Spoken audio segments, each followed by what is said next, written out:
Assalamualaikum अवाम, welcome back to my old vlogging channel. I am back again बहुत ज़्यादा छुट्टियों के बाद। आज मैंने इरादा किया, मैंने कहा आज व्लॉग बना के छोड़ेंगे भाई। मसला ये हुआ था कि मेरे कुछ व्लॉग्स बने हुए थे, वो मेरे फ़ोन में स्टोर्ड थे, मेरे फ़ोन की स्टोरेज फुल हो गई फॉर सम रीज़न। मैं तपा हुआ था, I was just mentally not available, तो मैंने वो सारे व्लॉग्स डिलीट कर दिए और वो कहीं स्टोर्ड हैं, लाइक ऑब्वियसली आई क्लाउड पे स्टोर्ड होंगे। मैंने कहा हाँ आज करूँगा रिस्टोर, कल करूँगा, परसों करूँगा, उसके बाद एडिट करूँगा, फिर पोस्ट करूँगा। और उसमें काफ़ी ज़्यादा चीज़ें थी जिसमें मैंने अपना गाड़ी का रिम चेंज कराया, टायर्स ढूंढे, उसके अलावा साथ की बारात, शादी, everything was in it, but वो नहीं हो सके रिस्टोर। तो मैंने कहा यार अब क्या करें, इसका कोई हल नज़र आ नहीं रहा। तो अब मैंने ये सोचा यार वो व्लॉग्स छोड़ देते हैं, स्किप कर देते हैं, कोई बात नहीं, अगर मिलेंगे उनके छोटे छोटे क्लिप्स मैं ऐड कर दूंगा जो भी होंगे, ठीक है। और उसके बाद अभी आज मैंने कहा आज से नए व्लॉग्स बनाते हैं, जो हो गया सो हो गया। अब नए ब्लॉग में ये सीन है कि भाईजान मैं गया था एक लॉन्ग ट्रिप पे, वहाँ पे मेरी गाड़ी का जो स्टीयरिंग व्हील है वो सीधा रहे तो सीधी चलती है गाड़ी, टेढ़ा रहे तो टेढ़ी चलती है। इसका मकसद बिल्कुल वही है जो आप समझ रहे हैं कि हाँ इसको अलाइनमेंट की ज़रूरत है, कि गाड़ी का स्टीयरिंग मुझे सीधा करके पकड़ के रखना पड़ता था। हालांकि अगर आप गाड़ी का स्टीयरिंग सीधा करके छोड़ दें तो उसको सीधा रहना चाहिए और गाड़ी को भी सीधा रहना चाहिए, लेकिन मेरे केस में अलग सीन था। मैं सीधा करके छोड़ता था तो कोई 1 किलोमीटर की रेंज, 1 किलोमीटर तो बहुत ज़्यादा होता है, 100-200 मीटर के बाद ना मेरी गाड़ी का स्टीयरिंग ऑटोमेटिकली यूँ है ना हल्का सा यूँ हो जाता था मेरे छोड़ने के साथ ही, तो मुझे हल्का सा ज़ोर लगा के रखना पड़ता था सीधा रखने के लिए। अब वो प्रॉब्लम अलाइनमेंट का है या वो व्हील बैलेंसिंग का है, ये अब ये लोग बताएंगे। मैं आ गया यहाँ पे फैज़ाबाद, यहाँ पे एक बहुत मशहूर है व्हील अलाइनमेंट वाले, नाम मुझे याद नहीं आ रहा इनका, कहाँ पे यहीं पे लिखा होगा शायद। लेकिन खैर अब मेरी बारी है दो एक गाड़ियों के बाद, तो ये अलाइनमेंट करेंगे। अलाइनमेंट करके फिर हम जाएंगे ऑयल चेंज के लिए। इस गाड़ी का ऑयल मैंने तब से चेंज नहीं कराया जब से मैंने गाड़ी ली है। ये मेरी नाअहली है और ये मेरी बेवकूफ़ी है कि मैंने गाड़ी लेके इतनी चला दी, क्योंकि गाड़ी वॉज टू स्मूथ। ट्यूनिंग के बाद इट वॉज इवन गुड, तो मैंने कहा यार क्या ज़रूरत है ऑयल चेंज कराने की, मिस कराओ बस, ठीक है हो गया सो हो गया। लेकिन अब मुझे रियलाइज़ हो रहा है कि यार ऑयल चेंज करा लेना चाहिए, क्योंकि मैंने गाड़ी को लेके 6-7 हज़ार किलोमीटर चला दिया। तो मैंने फिर मरी भी गया, लाहौर भी चक्कर लगाए, गांव के चक्कर भी लगाए, मतलब कहाँ नहीं गया यार मैं इस पे ऑयल चेंज किए बगैर। तो अब मैंने सोचा कि यार ऑयल चेंज हो जाना चाहिए, तो आज हम अलाइनमेंट कराएंगे। अलाइनमेंट करा के हम जाएंगे ऑयल चेंज वाले के पास, ऑयल चेंज कराएंगे। और एक प्रॉब्लम और मुझे फेस करनी पड़ती अगर ये मेरे पास हल ना होता, अब मैं इसमें डलवाऊँगा OW20, क्योंकि इसमें ऑलरेडी OW20 डल रहा है। तो ये है कि OW20 एक्वा में डलता था 3.7-3.6 लीटर्स, तो उसमें से हमेशा 4 लीटर का कैन आता है, तो 0.4 लीटर 0.3 लीटर हमेशा बच जाता था, तो मेरे किसी काम नहीं आता था। लेकिन फिर भी मैं उसकी एक बॉटल रख लेता था, देसी फैमिली यार क्या फेंकना है ये वो, कहाँ पैसे लगाए मैंने, ठीक है, तो वो हमेशा घर पड़ा रहता था।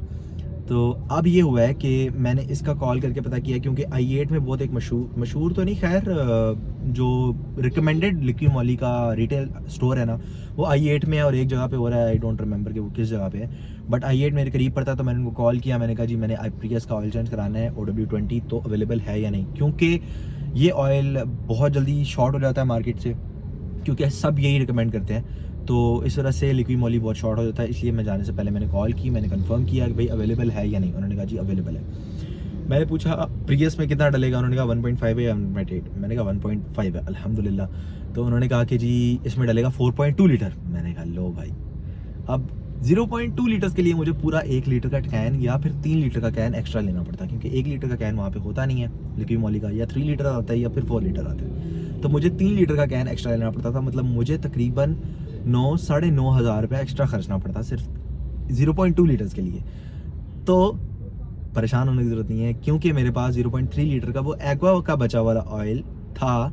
तो मैंने उनको कहा okay I will buy a 4 litre can, and मैं 0.2 लीटर जो सा वहाँ पे है मैंने गाड़ी की डिग्गी में रखा हुआ है। थोड़ा सा हालत ख़राब हुई है बॉक्स की, वो उसके छोटे कैन की, बट वो है। तो अब हम 4 लीटर का कैन वहाँ से लेंगे, 0.2 लीटर या 0.3 लीटर जितना भी चाहिए होगा वो हम इस वाले कैन से यूज़ करेंगे, और 4.2 लीटर पूरा करके हम इसमें डलवाएंगे ऑयल, और फिर हम गाड़ी का मीटर रीसेट करेंगे। और ऑलमोस्ट आई गेस जो लिक्विड मॉली है OW20, वो लोग कहते हैं कि जी ऑलमोस्ट 10,000 चल जाता है, 15,000 भी चल जाता है, डिपेंडिंग ऑन कि आप किस तरह गाड़ी चलाते हैं। अगर तो विद इन सिटी चलाते हैं तो ये 12,000 13,000 भी ईजीली गुजार देता है without any damage in the engine. ठीक है, तो अब ऐसा है कि हम गाड़ी का ऑयल चेंज कराएंगे और फिर देखेंगे गाड़ी बेहतर। वैसे तो ऑलरेडी बहुत स्मूथ है मेरा अभी भी दिल नहीं कर रहा, लेकिन जाहिर है कि गाड़ी का ऑयल चेंज कराना ज़रूरी होता है, तो हम इसलिए जस्ट एज अ फॉर्मेलिटी हम गाड़ी का ऑयल चेंज कराने जाएंगे और फिर आपको अपडेट करेंगे कि हमने ऑयल चेंज करा लिया है, कितने का हुआ है, क्या क्या चीज़ें डली हैं, क्या नहीं डली हैं, ईच एंड एवरीथिंग। और अभी भी हम जब ट्यूनिंग कराएंगे, अलाइनमेंट कराएंगे, तो फिर मैं आपको बताऊंगा कि गाड़ी की अलाइनमेंट में कुछ बेहतरी आई भी है या नहीं है। तब तक के लिए देखते रहेंगे। तो भी सीन ऐसा है कि वो गाड़ी जो उनसे अंदर लगी हुई है ना, उसके बाद हमारी गाड़ी का नंबर है, तो मैंने गाड़ी रिवर्स करके ऑलरेडी इस तरह लगाई है कि वो निकले और साथ ही मैं अंदर अपनी गाड़ी लगा दूँ। तो बस उसका वेट करते हैं, वो जैसी बाहर आएगी हम अपनी गाड़ी लगाएंगे और उनसे पूछेंगे क्या मसला। वैसे तो मैंने उनसे पूछ लिया है, उन्होंने पूछा व्हील पेनिसिंग हुई भी है, मैंने कहा हाँ महीना भी नहीं हुआ अभी व्हील पेनिसिंग हुई है। तो उन्होंने कहा फिर तो ज़रूरत नहीं है व्हील पेनिसिंग की, ये जो मसला ये अलाइनमेंट से रिलेटेड ही है। तो ये एक गुड न्यूज़ बैड न्यूज़ कुछ है। खैर, तो अभी वो गाड़ी निकलती है, फिर हम अपनी गाड़ी लगाएंगे और फिर देखते हैं क्या सीन बनता है, गाड़ी ठीक होती है या नहीं होती है। गाड़ी तो ठीक है, मतलब अलाइनमेंट ठीक होती है या नहीं होती है। बाय द वे मैं आप लोगों को बताना था कि मैंने भाई अब तो साद भाई की शादी हो गई है, कहाँ हाथ आते हैं।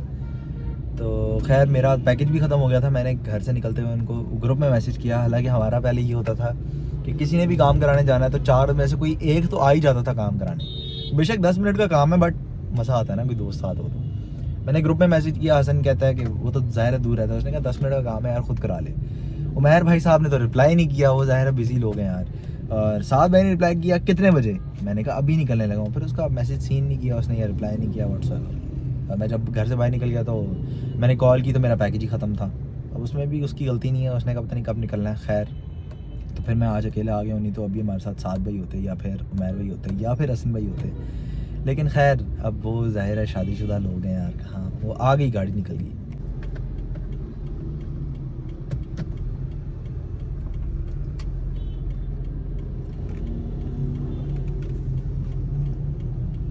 नहीं इसके बाद तो मेरी बारी थी। अच्छा, मैंने कहा शायद ओके, अरे पीछे कोई और मेहरान भी है। अच्छा ओके, मुझे लगा शायद इन्होंने मेरी जगह ले लिए। Okay so here we go, ला ला ला ला ला ला ला ला, देयर वी आर। और यहाँ पे हम लगाएंगे गाड़ी। ये भाई हमें गाइड करेंगे कि हमने कहाँ करनी है गाड़ी। अबे इधर उधर क्या कर रहे हो भाई, हमने गाड़ी रोक ली भाई, इधर उधर। हाँ अब ये गाड़ी हमारी उस पर चल गई है। मैंने गाड़ी लगा दी है और अब मैंने इनको गाइड कर दिया क्या प्रॉब्लम है, देखते हैं ये प्रॉब्लम का सोल्यूशन क्या निकालते हैं। Let's see. बुश ठीक है, बुश ठीक है। स्टीयरिंग सीधा कर दूं, जहाँ पे होना चाहिए वहाँ पे करूँ। ये छोड़े, ये यहाँ पे सीधा कर। अभी टेढ़ा है, ये टेढ़ा है,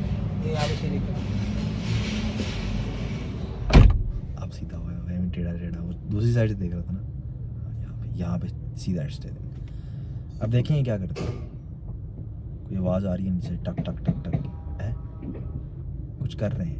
दे आर डूइंग समथिंग। ओ भाई इतनी जोर से क्यों मार रहे हैं गाड़ी को भाई, दिल को कुछ होता है। हाँ जी हो गया, कितने पैसे? 300।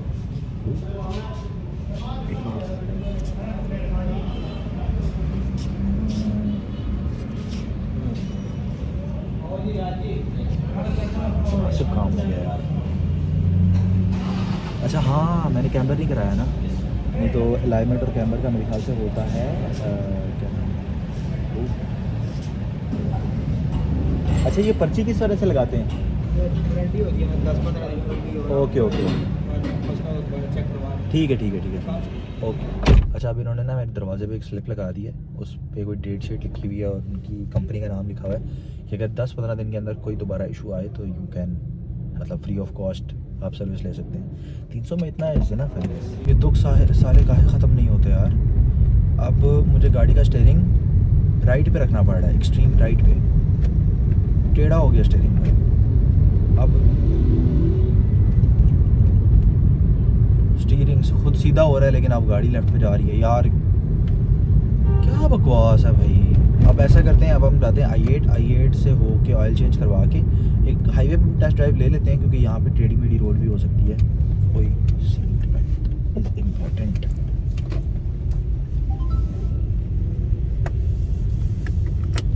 अच्छा, इज द ऑफिशियल I8 वाली लिक्वी मॉली वाली स्टोर। ये आप देख रहे होंगे लिक्वी मॉली लिखा हुआ है।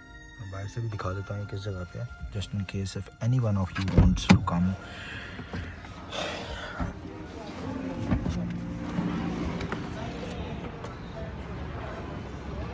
यहाँ पे ऑलरेडी 2 गाड़ियों के ऑयल चेंज हो रहे हैं और ये है जी फैसल बैंक और ये IELTS PTE OD study abroad Chughtai lab के बिल्कुल साथ लिक्वी मॉली है यहाँ पे, और चुगताई लैब है यहाँ पे। और I8 मरकज़ से थोड़ा सा ही पास है, इसके बैक साइड पे, मतलब ये फैसल बैंक के बैक साइड पे बट खड़ाई है आई गेस। और वहाँ से हम आते हैं हाईवे से और यहाँ से हम यू टर्न लेके इस साइड पे आ जाते हैं। और ये जगह है बिल्कुल ठीक, बेहतरीन, वाओ। तो ऐसा है क्या? चले ना भाई, निकाल लें पिरांडो अपनी। It is our turn to put the car on the stand.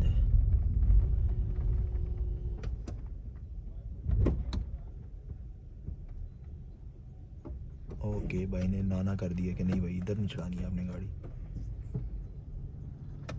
भाई ने दूर से इशारा कर दिया नहीं भाई इधर नहीं चढ़ानी, हालांकि मैंने चढ़ा दी थी ऊपर।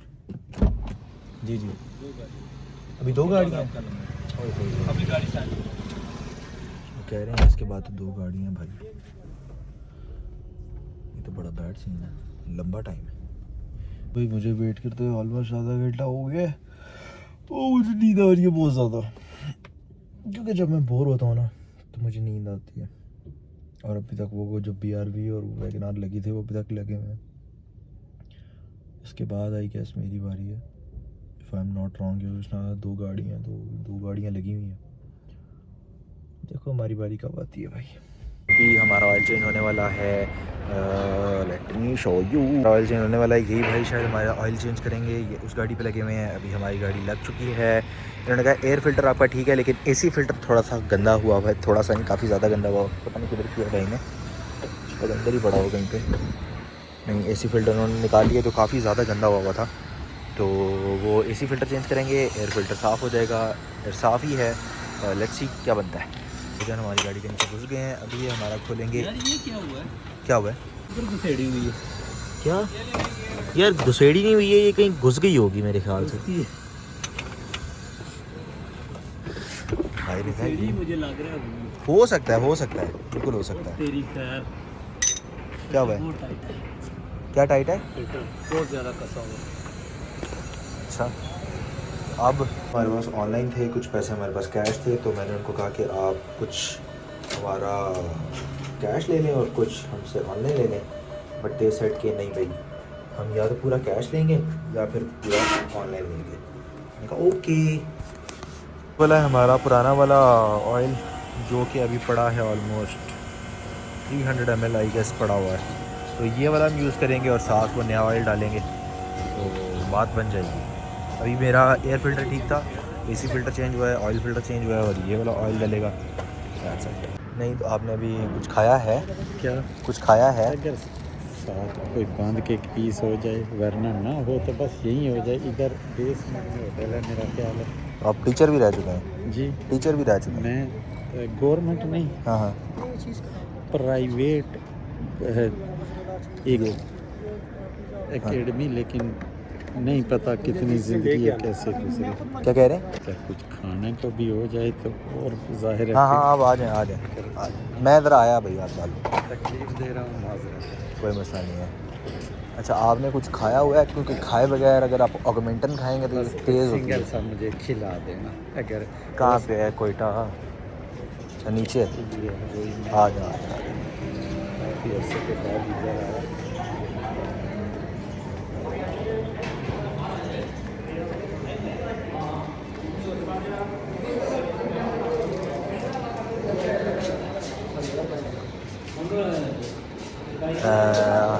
अस्सलाम वालेकुम। लाला खाने में क्या है? सालन? सालन है, रोटी है, अच्छा है, पराठे कौन सा हैं। सालन है? सालन मतलब आवे सालन देख लेना कौन सा खाना है। चार चीज़ बन जाए, चाय हो जाए, केक पीस वगैरह साथ दो हो जाए। नहीं तो सालन नहीं खाना? खर्चे की वजह से क्या और नहीं कोई बात नहीं, खैर है कोई बात नहीं। क्या पका हुआ है जवान? क्या क्या पका हुआ है भाई बताओ। चने, कोफ्ते, कीमे, कबाब है, हाँ। सब्जी है, दरमाश है हाँ। और मटर मसाला। जो बताओ। सब्ज़ी क्या है? सब्ज़ी क्या है? आलू पालक है। और दाल कौन सी? दाल कौन सी? दाल माश है, दाल चना है। दाल चना है या सादे चने हैं? अच्छा सादे चने बस। वो चने सिंगल से दे देना। चने दे दो, एक चने दे दो, साथ रोटियां जितनी खानी है उन्होंने दे दो, 2 रोटियां दे देना और एक चाय हो। और एक चाय दे दो। इधर ही चाय इधर दूध पत्ती देनी है। मैंने मेडिसिन खानी। दूध पत्ती देना। अच्छा मैंने ये पानी वाली ना हो। खानी है। हाँ ठीक है चलें आप बैठें, मैं बिल दे दूँ। कोई मसला तकलीफ की माजरत नहीं। कोई मसला नहीं, कोई मसला नहीं, आप बैठें। दादा कितने पैसे हो गए?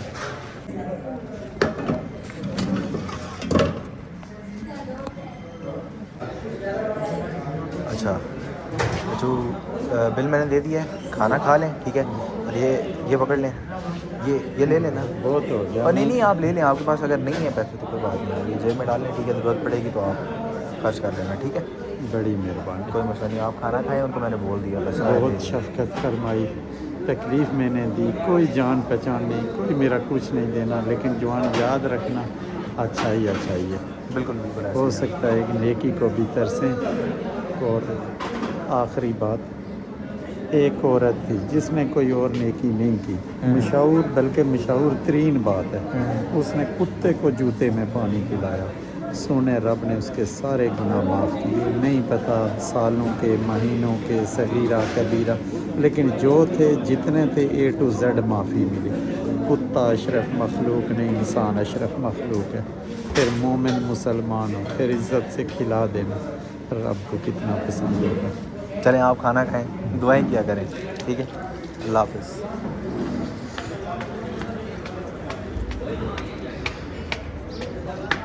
गाड़ी स्टार्ट होगी ताकि इंजन में अगर कोई लीकेज है, कोई ऑयल लीक हो रहा है तो पता लग जाएगा। बिस्मिल्लाहिर्रहमानिर्रहीम।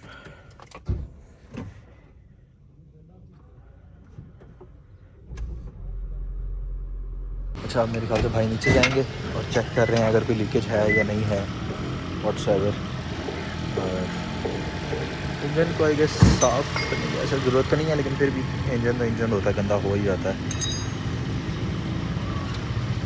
और क्लियर, कोई लीकेज वगैरह तो नहीं है? Okay boss. चलें होगा, बस हो गया चेंज। अच्छा तो अभी हमने ऑयल चेंज करा लिया। अब हम मीटर इसका ज़ीरो कर लें। 7,760 किलोमीटर ऑलमोस्ट हमने गाड़ी चला ली थी।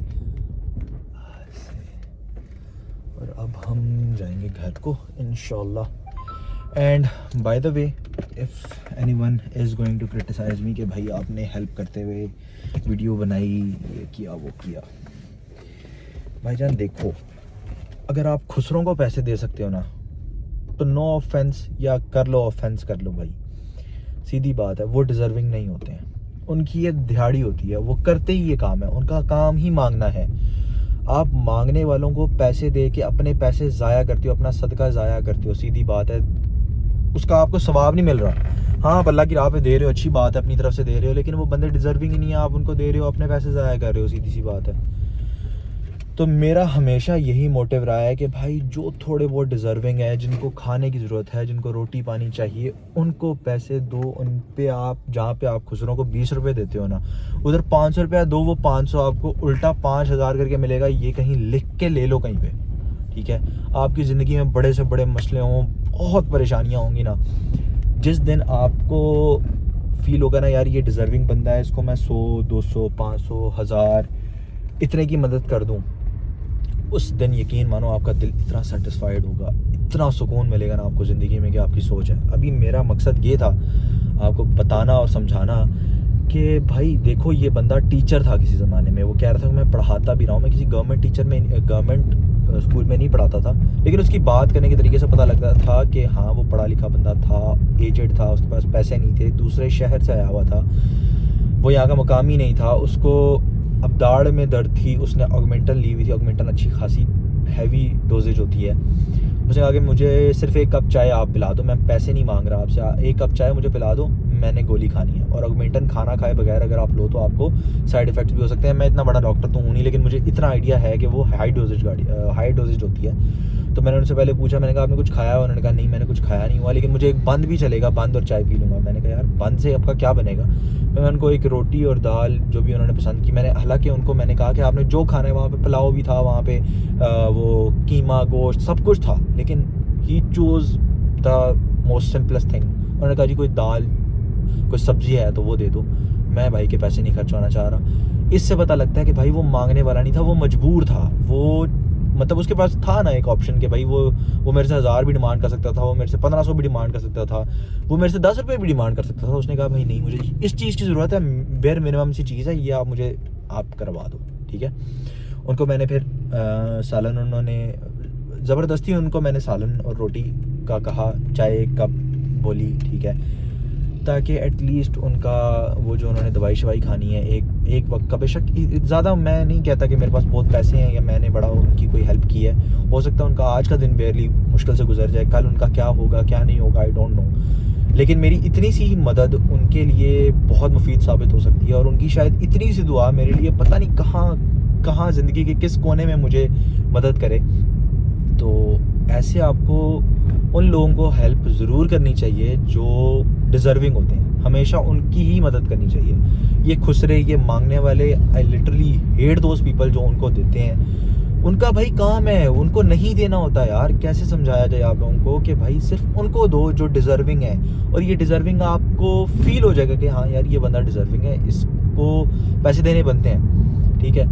आपको कोई वो लिखा नहीं होगा माथे पे कि यार मैं डिज़र्विंग हूँ मुझे दे दो, ठीक है। तो ज़रूरी नहीं है कि आप मस्जिद में चंदा डालो या आप किसी ढूंढो कि जी हाँ ये फ़लाना बंदा मांग रहा है। मांगने वाले को पैसे नहीं देने हैं, ये चीज़ दिमाग में कहीं बांध लो कि भाई मांगने वालों का काम है मांगना, ठीक है। कोई डिज़र्विंग बंदा ढूंढो, आप खुद उसकी ज़्यादा मदद करो। वो नहीं मांगेगा आपसे, वो कहेगा भाई मुझे फ़लानी चीज़ की ज़रूरत है, आप उसको अपनी तरफ से हेल्प कर दो, जितना हो सकता है उतना कर दो। मैं नहीं कह रहा कि लाखों रुपए उसको 2000 रुपये दो, कोई 100 200 500 जितनी आपकी जेब इजाज़त देती है आप उतना करो। बेशक आप खुद तंग हो, लेकिन उनकी मदद करो तो यकीन मानो कि आपको ऐसी जगह से रिस्क आएगा कि आप सोच भी नहीं सकते हो, लिटरली आप सोच भी नहीं सकते हो। अभी मुझे उन बाबा जी की वो सेहत और उनकी वो मतलब बातें सुन के मुझे खुद एक बड़ा मैं इमोशनल सा हो गया था। तो मैं बहुत इमोशनल सा बंदा हूँ, तो मेरा बहुत जल्दी इस तरह के मौक़ों पे ना पानी निकलना शुरू होता है आंखों से। लेकिन खैर कहने का मकसद ये है कि आप उनकी मदद करो जो डिज़र्विंग है। बार बार यही कह रहा हूँ कि उनकी मदद करो जो डिज़र्विंग है। जो डिज़र्विंग नहीं है भाई उनको छोड़ दो। जो मांग रहे हैं उनका काम है मांगना, जो नहीं मांग रहे हैं, जो आपको लग रहा है कि हाँ यार ये ज़रूरतमंद है उसको देनी चाहिए, तो उसको दो, ठीक है। तो खैर ये टॉपिक अलग है। अब खैर हमने ऑयल चेंज करा लिया है, सुकून में क्या है। गाड़ी की ड्राइव अभी भी वैसी है जैसे पहले थी, ज़ाहिर है स्मूथ थी, और वो भी बंदा कह रहा था कि जितना अभी ऑयल निकाला है वो ठीक था, वो बहुत ज़्यादा यूज नहीं था। तो खैर अब हमने ट्रिप चेंज कर दिया है। ये तकरीबन 10 से 12 हज़ार किलोमीटर हमारा चलेगा, और 10 से 12 हज़ार किलोमीटर बहुत लंबा सफ़र। तो अब हम सुकून में, अब हम जा रहे हैं घर वापस, और देखते हैं अगर कोई फटीक होती है तो ठीक है। सच मैं ये बताना भूल ही गया कि भाई अलाइनमेंट अभी तक नहीं हुई है, तो हमने वैसे अभी जाने के बाद अभी जाना है अलाइनमेंट वाले के पास। तो अभी भी स्टेयरिंग व्हील जो है वो अब राइट पे, हल्का सा राइट पे है ना, तो गाड़ी सीधी जा रही है। मैं दिखाता हूँ, ये मेरा स्टेयरिंग व्हील जो है ना हल्का सा राइट पे है। अब ये सीधा हो गया स्टेयरिंग व्हील, लेकिन गाड़ी लेफ़्ट पे जा रही है। और ये मैंने गाड़ी का स्टेयरिंग दोबारा हल्का सा राइट पे किया और गाड़ी सीधी है। अब पकड़ के रखना पड़ रहा है तो गाड़ी सीधी चल रही है, ठीक है। और ये मैं जैसे ही छोड़ूंगा ना मेरी गाड़ी लेफ़्ट पे जाएगी। ये मैंने गाड़ी छोड़ी, जस्ट वेट एंड वॉच। अब मैं इस लाइन में हूँ, मैं ऑटोमेटिक दूसरी लाइन में जा रहा हूँ। ये मैं वो जहाँ तक फ्लाईओवर का टर्न है ना, मैं ये देखो बिल्कुल कोने पे आ गया हूँ। ये और ये मुझे गाड़ी का स्टीयरिंग सीधा करना पड़ रहा है। भाई वो किसी ने कहावत सुनी हुई है, जिथे दी खोती उथे अकल होती। तो मैं इनके पास आया हूँ कि भाईजान मेरा स्टीयरिंग अब टेढ़ा है, मतलब यूँ था पहले तो सीधा होता था, गाड़ी सीधी जा रही होती थी, एकदम से लेफ़्ट हो जाता था, ठीक है।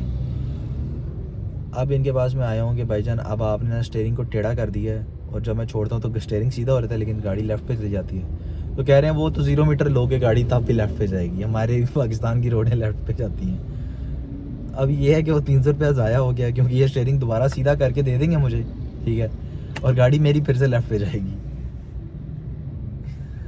क्या बकवास है यार, टाइम भी वेस्ट हुआ है और पैसे भी। चलो खैर, किसी और बंदे के पास जाएंगे, क्योंकि मुझे लग रहा है कि ये थोड़ा सा ब्लेंडर हो रहा है। एक बंदा है PWD में, बहुत अच्छी अलाइनमेंट करता है, उसके पास जाऊंगा, वो अच्छी अलाइनमेंट करता है। और मेरा दिल है कि मैं इसके बाद उसी के पास जा रहा हूँ डायरेक्ट ही। अब निकला हूँ तो सारे काम हो जाए तो बेहतर है बस। अच्छा खैर, हमने दोबारा स्टीयरिंग सीधा कराया है, लेकिन आई डोंट थिंक उसने किया है बहुत जल्दी, मतलब बेरली 1 मिनट में उसने कर दिया जो करना था। राइट थिंक सो कि वो ख़ास सीधा हुआ नहीं होगा, लेकिन वो यही कह रहा था कि भाई ढलान होती है रोड पे एंड ये तो खैर है यार, बस चलाते हैं ऐसे ही, देखी जाएगी। अब क्या कह सकते हैं, पाकिस्तान की रोड ही नहीं ठीक उनके मुताबिक। तो अच्छा, अब मैं ये करूँगा कि अब मैं जाऊँगा सुल्तान के खूह, वहाँ से एक OBD स्कैनर मिलता है, आई गेस 1500 या 2000 का मिल जाता है। वो लगा के अपनी गाड़ी में रखूँगा जस्ट इन केस। उसका मकसद बेसिकली ये होता है, वो ब्लूटूथ के साथ कनेक्ट हो जाता है, आपके फ़ोन के साथ, आपके एंड्रॉयड के साथ, किसी के साथ भी कनेक्ट हो जाता है। और जब आप उसको देखते हो ना, तो वो स्पॉन्टेनियस हर चीज़ आपको बता रहा होता है, गाड़ी का टेम्परेचर, गाड़ी का ऑयल गेज, गाड़ी का एवरीथिंग वो इन्फॉर्म कर रहा होता है। तो अभी फ़िलहाल मैं वो लेने की कोशिश करूँगा, अगर वो मुनासिब मिल गया, और मिल गया तो फर्स्ट ऑफ़ ऑल मिलता ही नहीं है, अगर मिल गया तो फिर मैं वो ले लूँगा। वो छोटा सा होता है, वो गाड़ी के यहाँ पे एक जगह होती है, ये हाँ ये बनी हुई है, यहाँ पे लगता है, और वो परमानेंट लगा के रख दो, और उसके बाद वो ब्लूटूथ पे आ जाता है, आपकी फ़ोन के साथ कनेक्ट हो जाता है, and you can see everything on run time. आपका गाड़ी आप थ्रॉटल देते हो, आपके टेम्परेचर क्या चल रहे हैं, क्या नहीं चल रहे हैं, वो सब चीज़ें वो उसमें शो करता है। तो आई विल सी, अगर वो मिलता है तो ठीक है। अभी हम जा रहे हैं सुल्तान के खूह, और वैसे स्टीयरिंग इसने सीधा कर दी है, स्टीयरिंग तो सीधा हो गया, लेकिन वही हिसाब है कि अब स्टीयरिंग सीधा कर रहा हूँ तो राइट पे जा रही है। अब हम जा रहे हैं सुल्तान के खूह, सुल्तान के खूह। अब पता नहीं सुल्तान का क्यों नाम रखा हुआ है, बट जाएंगे हम सुल्तान के खूह, जाके ढूंढेंगे OBD स्कैनर। अगर मिल जाएगा तो वेल एंड गुड, नहीं मिलेगा तो फिर हम वापस चले जाएंगे घर को। क्या है अपन को, क्या अपन को चाहिए OBD स्कैनर। अगर मिल गया तो वेल एंड गुड, ना मिला तो फिर भी वेल एंड गुड। टेंशन नहीं लेनी, टेंशन सिर्फ देनी। अभी हम आए हैं सुल्तान के खूह। यहाँ पे मैंने एक कैमरे वाले भाई को बताया, मैंने कहा ये प्रॉब्लम है, कैमरा रिवर्स में लगता है, स्क्रीन पे आ जाता है कि कैमरा रिवर्स में लग गया, बट कैमरा डिस्प्ले नहीं आता। तो उसने कहा कि ओरिजिनल लगा हुआ है। मैंने कहा जी ओरिजिनल कैमरा है, ओरिजिनल ही इसका पैनल है। उसने कहा कि मैं ओरिजिनल का काम नहीं करता, आप फलाने बंदे के पास चले जाओ, वो आपको बेहतर बताएगा। अच्छा, वो आपको बेहतर बताएगा क्या सीन है इसका, क्या प्रॉब्लम है और क्या नहीं। तो अभी मैं जा रहा हूँ वो जगह जो उसने बताई है, वहाँ से पता करेंगे इसके कैमरे का भी, और इसके आसपास कहीं इसने कहा है कि अगर OBD स्कैनर पता करना है तो किसी EFI बंदे के पास चले जाओ, जो EFI का काम करता हो, जो प्रॉपर प्रीएस का काम करता हो। तो अभी जाते हैं, देखते हैं यार, कहीं पे मिल जाए तो अच्छी बात है। और ये this is the only reason कि यहाँ पे लोग आने से कतराते हैं, क्योंकि यहाँ पे रश बहुत ज़्यादा होता है। ला ला ला ला ला ला, जिसका जहाँ दिल करता है वहाँ पे गाड़ी लगा देता है। टीन डाना डान, टीन डाना ना ना रीता ना ना ना ना। आंटी प्लीज साइड में aunty, thank you aunty. Let's go. शेका आ गया भाई, शेका मये आ गई, मये ही आ गई। शायद यहाँ से भी कहीं से मिल जाए यार। भाईजान OBD स्कैनर कहाँ से मिलेगा? OBD स्कैनर जो पक्का पक्का गाड़ी में लग जाता है। भाई यहाँ पे लोगों को पता ही नहीं है, मैंने नोट किया यहाँ पे किसी को पता ही नहीं है OBD स्कैनर है क्या चीज़। तो मुझे मिलने तो नहीं वाला यहाँ से, आसानी से तो बिल्कुल भी नहीं मिलने वाला, क्योंकि अगर हर दूसरे बंदे को पता हो ना तो उसको ये भी पता होता है कि कहाँ से मिलेगा। लेकिन यहाँ पे किसी बंदे को पता ही नहीं है कि OBD स्कैनर क्या होता है। वो कह रहे हैं, वो समझ रहे हैं शायद वो जो गाड़ी स्कैन करने के लिए वो एक प्रॉपर कंप्यूटर होता है, उसकी बात कर रहा हूँ मैं। तो अभी ऐसा है कि OBD स्कैनर ढूंढना पड़ेगा, मुश्किल लग रहा है मुझे। भाई हर किसी को जल्दी है यहाँ पे यार। चलो भाई, एक और ख्वारी फटीक। भाईजान ने मुझे कोई पूरा एक घंटा वेट करवाया कि वेट करो, मैं फलाना काम कर रहा हूँ, ढिमकाना कर रहा हूँ, ये कर रहा हूँ, वो कर रहा हूँ। 1 घंटा वेट किया किस लिए? क्योंकि मेरी गाड़ी का हॉर्न मैं आपको सुनाता हूँ। ये मैं अब अपनी गाड़ी के हॉर्न से ना हाथ नहीं हटाऊंगा, ठीक है, दबा के रखूँगा, सिर्फ सुनना। मैंने दबाया हुआ हॉर्न, लेकिन हॉर्न नहीं चल रहा, ठीक है। छोड़ के दोबारा दबाऊंगा तो फिर इतना से ही हॉर्न चलेगा और ये उस तरह से चलेगा नहीं, ठीक है। तो अब मैंने इसके लिए आया था, तो वो कहते हैं जी स्टीयरिंग पता नहीं इनको समझ ही नहीं आ रहा, कह रहे हैं समझ से बाहर है, बिल्कुल ही समझ से बाहर है कि ये इशू हो क्या सकता है। मतलब वो डायग्नोज ही नहीं कर पा रहे हैं कि यार ये प्रॉब्लम है क्या। कह रहे हैं ये पहली बार ही हमने ये प्रॉब्लम सुना है, कभी ज़िंदगी में नहीं ऐसा प्रॉब्लम हुआ। मैंने कहा चलो नया इशू। वो कह रहे हैं कि अब किसी स्कैनर वाले के पास जाओ, उसे स्कैनर लगाओ, उसे कहो कि हॉर्न दबा के रखे, स्कैनर पे आ जाएगा कि ये इशू है। ये नहीं फटीक है, चलो देखते हैं। अच्छा भाई, हमारा काम सुल्तान खू वाला हुआ नहीं कोई भी, हमारा बस चक्कर पड़ा और टाइम वेस्ट हुआ। लेकिन खैर, जैसे मैं बात कर रहा था कि आप जब किसी ज़रूरतमंद को कोई चीज़ देते हो, उसकी मदद करते हो, तो अल्लाह आपकी ऐसी जगह से मदद करता है जहाँ से आप सोच भी नहीं सकते हो। तो अभी आज की एग्जांपल ले लो, मैं बता नहीं सकता, but there is something that just came across कि भाई मेरे पास पैसे आने वाले हैं, ठीक है। पैसे आने वाले इन द सेंस कि मुझे एक काम मिला है, उस काम के मुझे पैसे मिलेंगे ऑब्वियसली, ठीक है। तो वो काम मैं नहीं फ़िलहाल बता सकता, लेकिन ये है कि इट इज़ जस्ट कर्मा। आप किसी के साथ अच्छा करो, अल्लाह आपके साथ अच्छा करेगा, ठीक है। और मैं ये कोई मजाक या फजूल की बात नहीं कर रहा, इट इज़ फॉर रियल। मतलब अनएक्सपेक्टेडली वो काम मिल गया and I will just earn from it. तो खुद आपकी भी कुछ मेहनत होती है, ऐसे नहीं होता कि आपको पड़े कुछ भी मिल जाएगा, आपको भी कुछ मेहनत करनी पड़ती है। तो आज मैंने किसी की मदद की, अल्लाह ने इंस्टेंटली उसी दिन सेम डे, अभी एक दिन क्या 2-4 घंटे नहीं गुजरे उस बात को, 2-4 भी ज़्यादा बता रहा हूँ, 2 घंटे भी इस बात को नहीं गुजरे हैं, तो अल्लाह ने मेरा सबब लगा दिया। तो इसको कहते हैं जैसा करोगे वैसा भरोगे। किसी की मदद करोगे तो आपको भी मदद मिलेगी, किसी के साथ बुरा करोगे तो आपके साथ भी बुरा होगा। मैं नहीं कहता मैं बहुत अच्छा हूँ, मैं लाख बुरा होऊंगा, लेकिन जब भी आप किसी के साथ अच्छा करते हो तो आपके साथ भी अच्छा होगा। तो अब मैं चलता हूँ अपने काम के लिए। तो आप लोग अपना ख्याल रखें, अल्लाह हाफिज़। मिलते हैं नए व्लॉग में, नेक्स्ट व्लॉग में। अल्लाह हाफिज़।